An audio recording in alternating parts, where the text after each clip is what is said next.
Sebagai sumber kehidupan, air menjadi kebutuhan pokok masyarakat.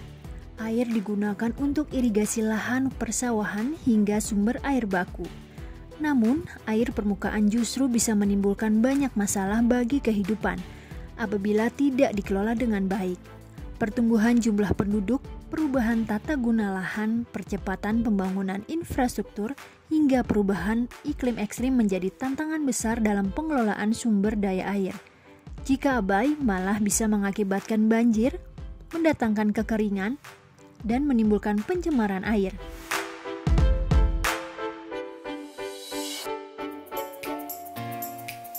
Kementerian Pekerjaan Umum dan Perumahan Rakyat melalui Direktorat Jenderal Sumber Daya Air atau Ditjen SDA membangun dan merehabilitasi berbagai infrastruktur sumber daya air, di antaranya berupa pembangunan bendungan. Pembangunan bendungan tentu bertujuan untuk mendukung ketahanan pangan melalui irigasi atau pengairan sawah, pengendali banjir, suplai air baku bagi masyarakat, hingga pembangkit listrik tenaga air atau PLTU.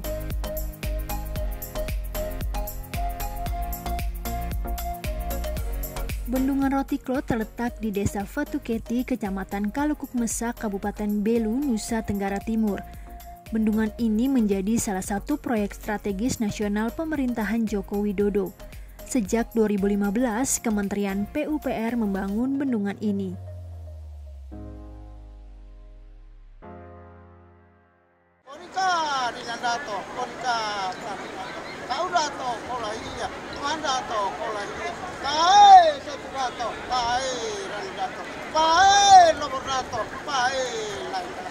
Kita sama Dato' na betara tole na.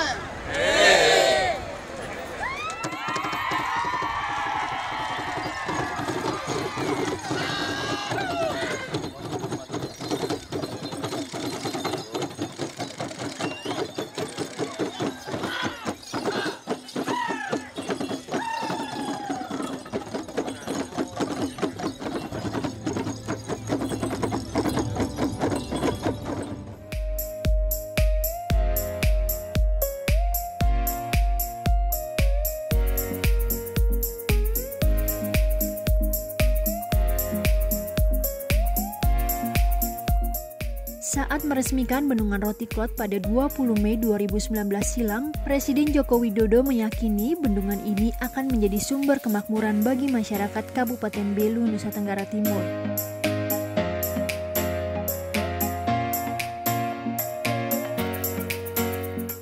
Presiden Jokowi percaya Bendungan Rotiklot mampu meningkatkan produktivitas masyarakat dalam menggarap lahan pertanian. Rotiklot mampu mengairi 139 hektar lahan pertanian. Bendungan ini juga berfungsi sebagai sumber air baku bagi seluruh penduduk di Kabupaten Belu.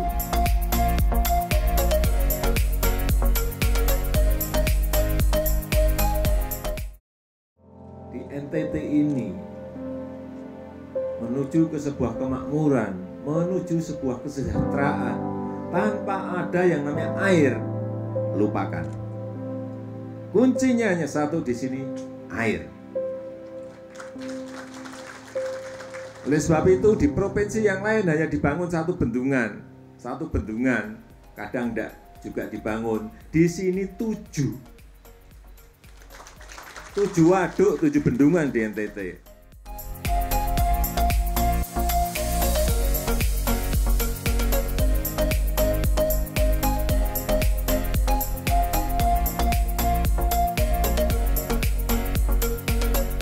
Jumlah penduduk Indonesia terus meningkat. Akibatnya, kebutuhan air baku bagi masyarakat juga semakin tinggi.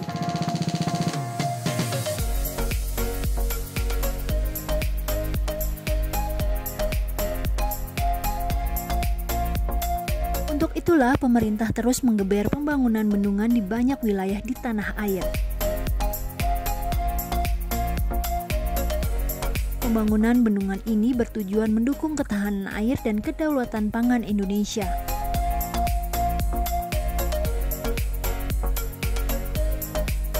Keberadaan bendungan Rotiklot akan membuat petani bisa lebih mudah mengatur pasokan air. Dengan begitu diharapkan produktivitas petani dapat meningkat.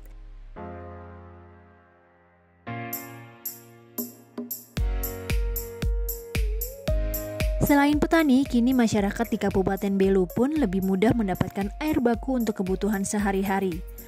Nusa Tenggara Timur merupakan salah satu daerah di Indonesia dengan tingkat curah hujan rendah. Kondisi ini kerap menyebabkan Provinsi Nusa Tenggara Timur mengalami kekurangan air, baik untuk irigasi maupun kebutuhan air baku bagi masyarakat.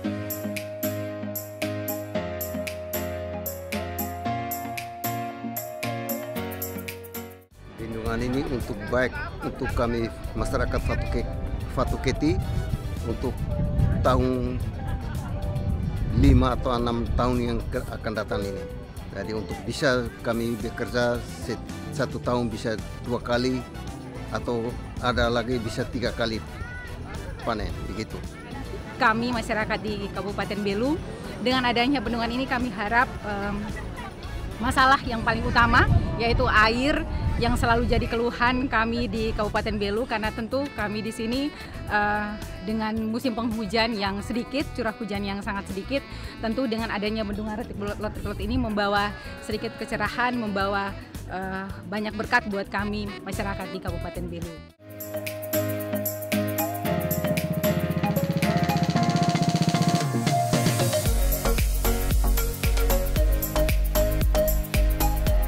Bendungan Retiklot mampu menampung air sebanyak 3,3 juta meter kubik.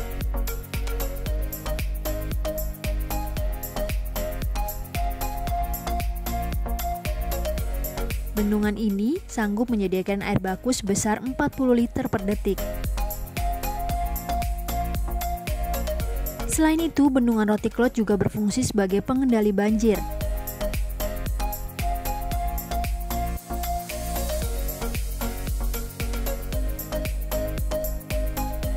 Dan tak kalah penting, Bendungan Retiklot sangat berpotensi menjadi objek wisata untuk meningkatkan perekonomian masyarakat setempat. Bendungan Retiklot merupakan salah satu dari 49 bendungan baru yang dibangun Ditjen SDA pada periode 2015 sampai 2019. Memang cukup banyak bendungan dibangun pada periode tersebut. Ini adalah salah satu bentuk mewujudkan program Nawacita Presiden Joko Widodo.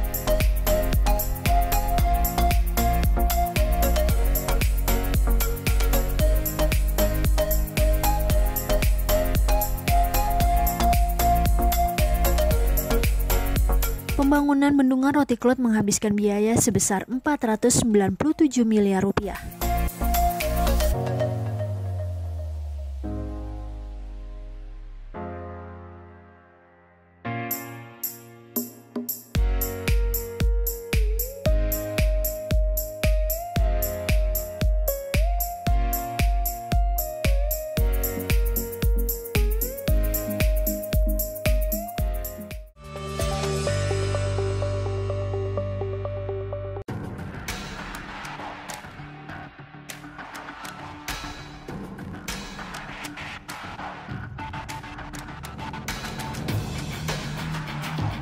Permukiman kumuh, masalah klasik bagi perkotaan besar di Indonesia. Lahan terbatas, jumlah penduduk meningkat, dan perekonomian rendah menjadi faktor penyebabnya.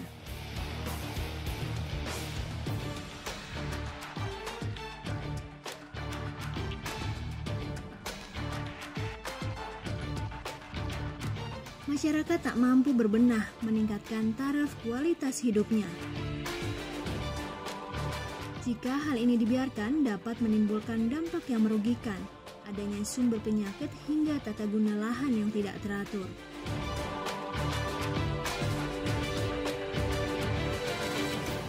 Tapi kini masyarakat tak perlu khawatir lagi. Kementerian PUPR telah menciptakan program Kotaku. Melalui program ini, permukiman kumuh bisa jadi tempat wisata baru loh. Sebenarnya, apa sih program Kotaku? Pasti penasaran kan? Mau tahu informasi lengkapnya? Saksikan program Warga Bicara episode Kotaku Asri hanya di PUPR TV.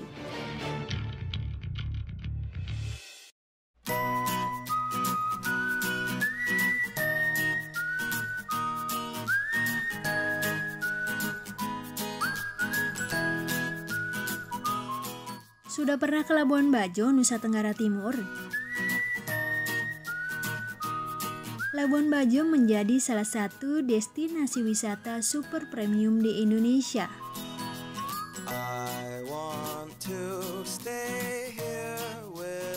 Berlibur di Labuan Bajo dapat merasakan sensasi traveling yang lengkap, mulai dari wisata bahari, wisata budaya, sampai melihat hewan dari zaman purbakala. Presiden Jokowi pun menyempatkan diri naik kapal pinisi, menikmati indahnya Labuan Bajo. Karena pesonanya, Labuan Bajo dipilih menjadi tuan rumah KTT G20 dan ASEAN Summit 2023. Kini, Presiden Jokowi tengah bersiap diri melakukan pembenahan di berbagai lini. Nah, kira-kira infrastruktur apa saja yang dilakukan Presiden Jokowi untuk membangun Labuan Bajo menjadi Bali baru? Saksikan selengkapnya di program Pojok Presiden episode Wajah Baru Labuan Bajo, hanya di PUPR TV.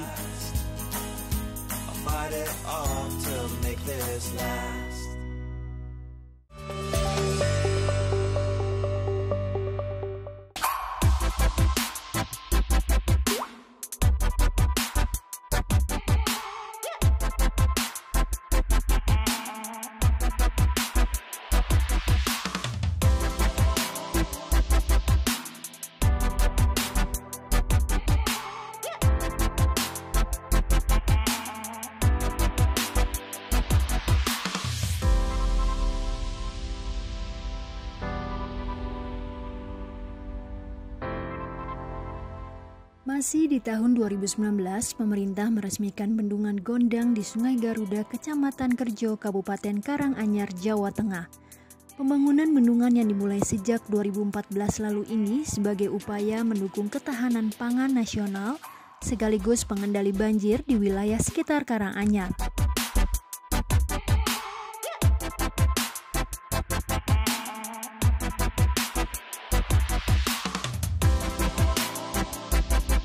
Gondang mampu mengairi kurang lebih 4.700 hektar sawah di Kabupaten Karanganyar dan Kabupaten Sragen. Saat peresmian pada 2 Mei 2019 lalu, Presiden Joko Widodo meyakini bendungan Gondang mampu meningkatkan produktivitas para petani.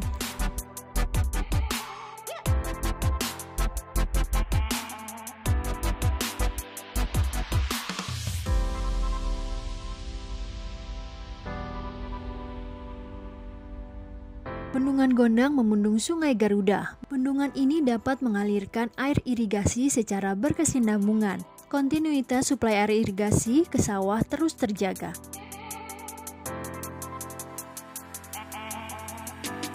Sebelum ada bendungan Gondang, petani hanya mengandalkan air tada hujan untuk mengairi sawah mereka.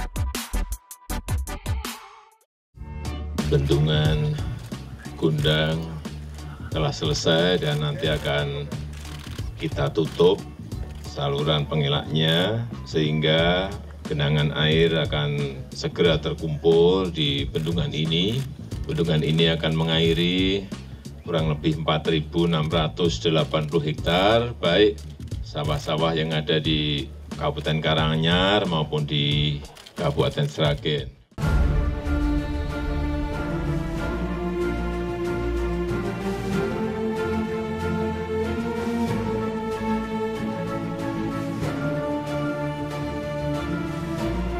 Anggaran yang digunakan untuk membangun bendungan ini sebesar 657 miliar rupiah. Kapasitas tampung bendungan mencapai 9,15 juta meter kubik dengan luas genangan hampir mencapai 44 hektar. Bendungan Gondang juga berfungsi mengendalikan banjir. Bendungan ini mampu mereduksi debit banjir sebesar 8%. Sebelum ada bendungan Gondang, debit banjir mencapai 500 meter kubik per detik. Kini, debit banjir turun menjadi 462 meter kubik per detik.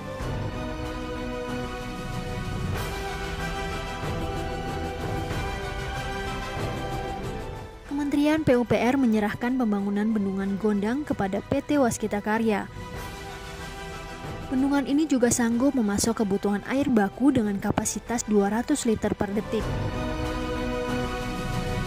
Tak cuma itu, Bendungan Gondang ternyata juga berfungsi sebagai pembangkit listrik. Produksi listriknya mampu mencapai 330.000 watt. Ini satu dari 49 program pembangunan bendungan baru 2015-2019. Jadi ini di groundbreaking oleh Pak Presiden Jokowi, diresmikan oleh Pak Presiden Jokowi juga.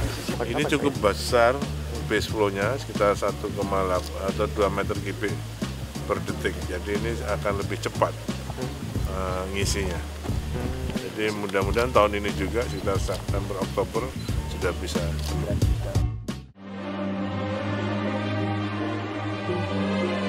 Bendungan Gondang merupakan tipe bendungan urugan random zona inti tegang. Panjang bendungan mencapai 604 meter, tingginya 71 meter, dan lebar puncak bendungan 10,5 meter.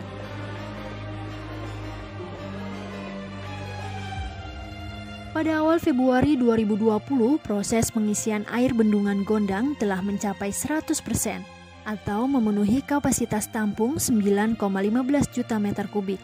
Presiden Jokowi meresmikan Bendungan Gondang pada Mei 2019, artinya butuh waktu 9 bulan sampai bendungan ini penuh terisi air. Pengelola bendungan menutup saluran penggelak untuk menahan aliran Sungai Garuda.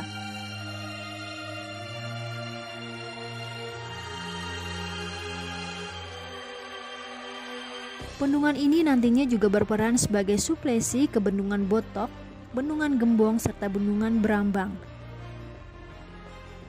Selain itu, Bendungan Gondang diyakini dapat membuka lapangan kerja baru di bidang pariwisata. Kini Bendungan Gondang sudah resmi beroperasi.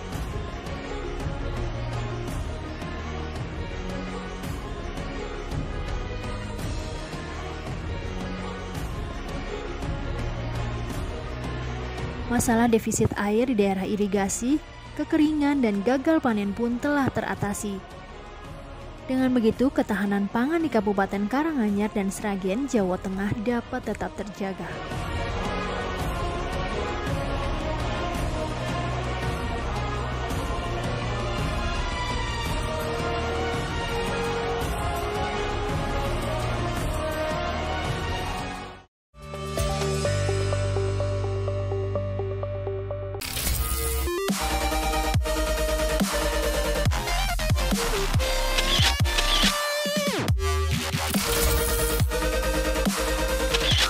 Waktu kapan? Keren banget nih, Pak.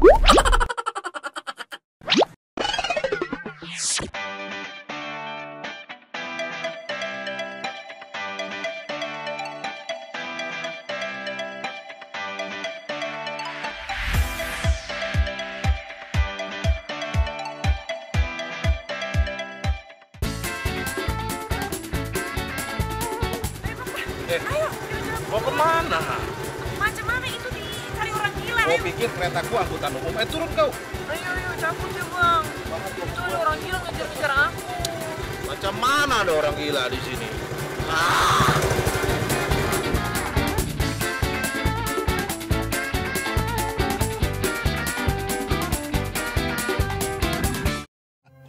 Meski terlihat kasar di luar, rata-rata orang Batak tulus dan senang bantu orang. Jadi, sekarang sedang ada pelebaran terusan Tano Punggul. Dari semula hanya 12 meter, jadi 100 meter. Aku dengar kabar, nanti kapal pesiar besar bisa lewat sini. Oke, semuanya udah siap? Let's go! Bentar, kayak ada yang lupa deh. Berdoa. Gue ingetin lagi ke kalian semua, kemanapun kalian pergi, kalian harus berdoa. Oke? Amin. Let's go, Monday, I'm coming!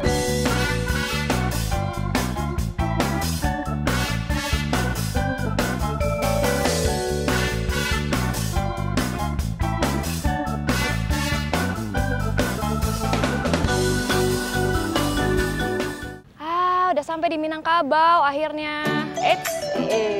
Wah, udah pemandangannya bagus banget. Udah gitu jalanannya bagus, lagi mulus banget. Ini masih baru ya udah? Baru dibikin Kementerian PUPR, Mbak. Paling sekitar 2018 ini lah Pak, bisa tembusnya ke Padang Mbak. Terus ini lebih dekat ya, Da? Iya lebih dekat Mbak. Kalau jalan ke Mande biasanya saya lebih sering lewat sini Mbak. Kalau bawa tamu liburan, satu pun spotnya lebih bagus Mbak, banyak yang tempat foto-foto. Oh tuh kah, oh bagus banget udah.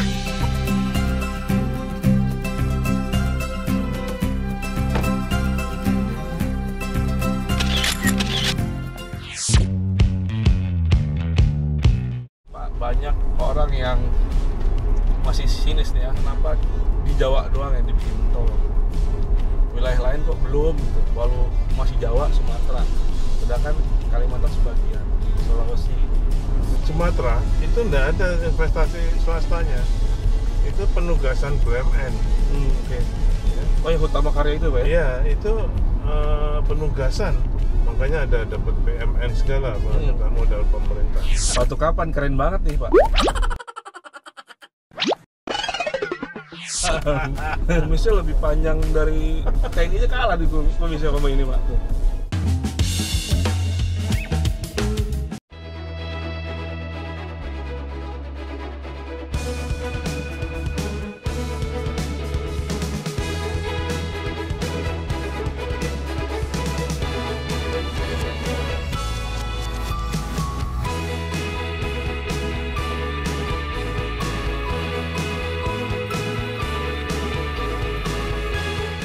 Kementerian PUPR mendapat amanah membangun infrastruktur di tanah air.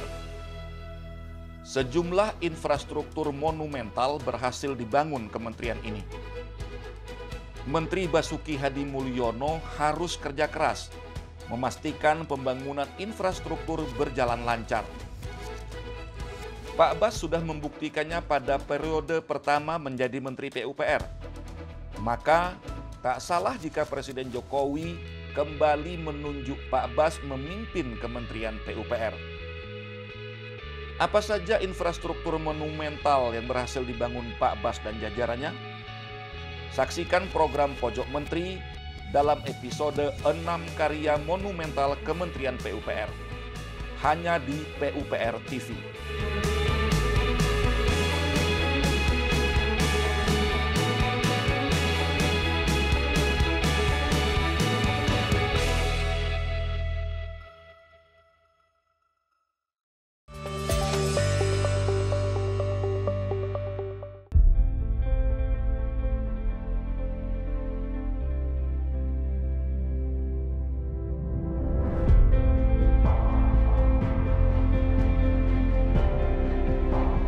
Masalah banjir juga terjadi di ujung barat Pulau Jawa, yakni di Provinsi Banten.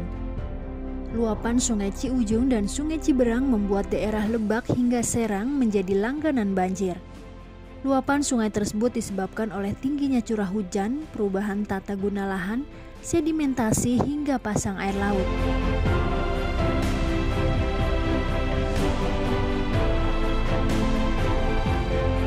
Guna mengurangi banjir di wilayah tersebut, pemerintah membangun bendungan Karian di Kecamatan Rangkas Bitung, Kabupaten Lebak, Banten. Bendungan terbesar ketiga di Indonesia ini diharapkan mampu mereduksi debit banjir akibat luapan Sungai Ciujung dan Ciberang hingga 30%. Bendungan ini mampu menampung air banjir hingga 60,8 juta meter kubik.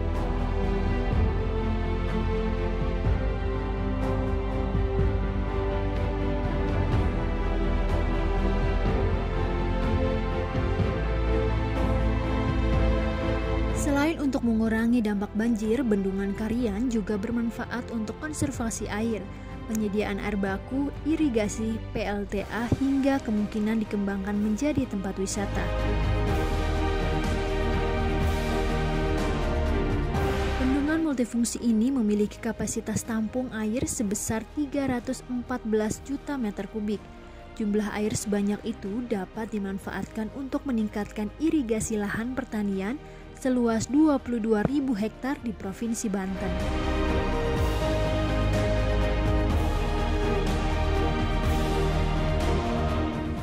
Waduk ini adalah waduk terbesar ketiga setelah Jatiluhur setelah jadi gede, kemudian Waduk Karian.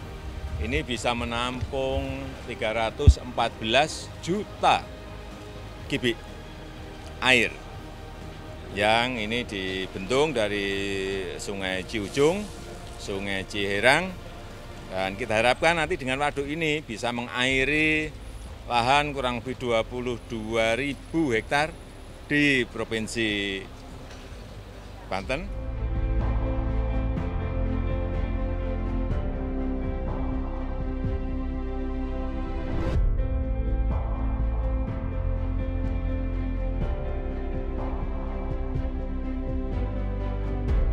Pembangunan Bendungan Karya merupakan proyek strategis nasional. Dimulai sejak 2015 silam, pemerintah menyiapkan anggaran lebih dari 1,2 miliar rupiah untuk membangun bendungan ini.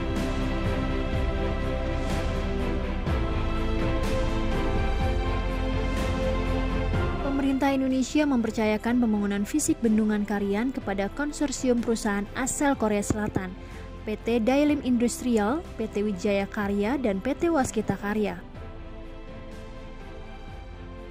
Bendungan ini mampu memberikan pasokan air baku sebesar 9,1 meter kubik per detik untuk masyarakat di 7 kabupaten dan kota. Wilayah itu adalah Kabupaten Lebak, Kota Tangerang, Kota Tangerang Selatan, Kabupaten Tangerang, Kota Cilegon, Kabupaten Serang, serta sebagian Provinsi DKI Jakarta.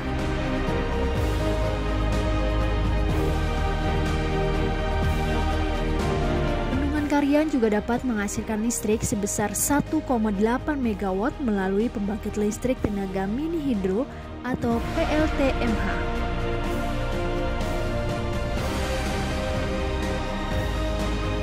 Bendungan Karian ditargetkan rampung pada Maret 2021.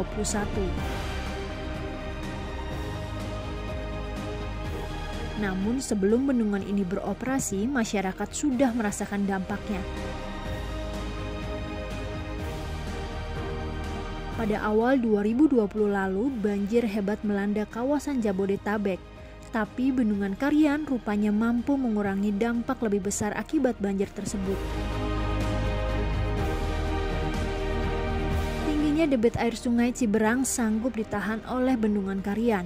Akibatnya air tidak langsung mengalir masuk di kota Rangkas Bitung, Serang, dan Cilegon.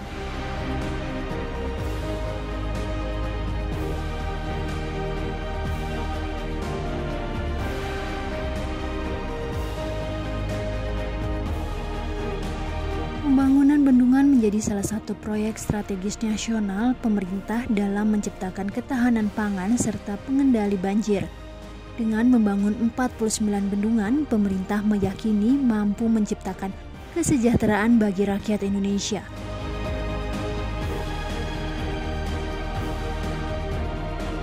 PUPR membendung untuk kemakmuran.